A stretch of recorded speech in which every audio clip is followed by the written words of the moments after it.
Arthur is the legendary king of Britain and the unifier of the Kingdom of England.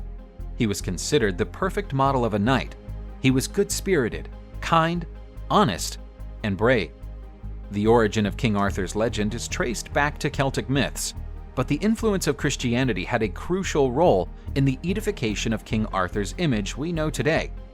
He was the eldest son of King Uther Pendragon with the Duchess Gleaned. But, following the advice of the wizard Merlin, Arthur is raised in secrecy, without anyone knowing that he was King Uther's son. With the king's death, and since Arthur was still quite young, the wizard Merlin trapped the sword of King Uther Pendragon in stone or anvil, depending on the version of the tale, and the one who managed to draw the sword from the stone would be proclaimed the legitimate king of Britain.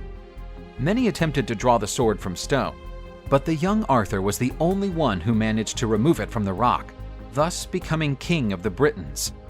After having the oaths of fidelity from the other noblemen in the region, Arthur began a reign of peace and prosperity, and from the idyllic Camelot, Arthur ruled Britain. In the duel between King Arthur and the Black Knight, Arthur shatters the royal sword, but guided by the wizard Merlin, he is taken to the Lady of the Lake, who presents him with the legendary Excalibur sword. Now wielding his new majestic and magic sword, Arthur became invincible, and he would prove his worth in the battle against the Saxon invasion. The King of Britain married the darling Princess Guinevere and received as a dowry the famous Round Table. There, Arthur had meetings with his most honored knights. Arthur had a half-sister named Morgan, the Fairy of Avalon. According to some versions of the legend, she wanted to usurp her brother's throne and plotted against the king with that intent.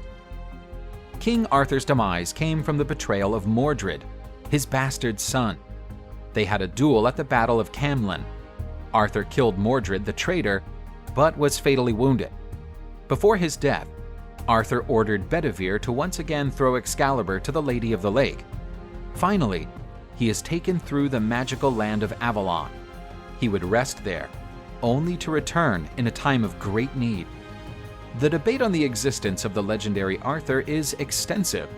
Scholars indicate that Arthur may have been a military commander who fought alongside the Bretons, but no reliable document mentions Arthur as king of the Bretons. The myths and legends about King Arthur became very popular all over Europe during the Middle Ages. And in the 19th century, with the rise of the artistic movement called Romanticism, the Arthurian legends once again became popular. As a matter of fact, the stories of Arthur, the King of Bretons, and his knights continue to marvel the new generations of today.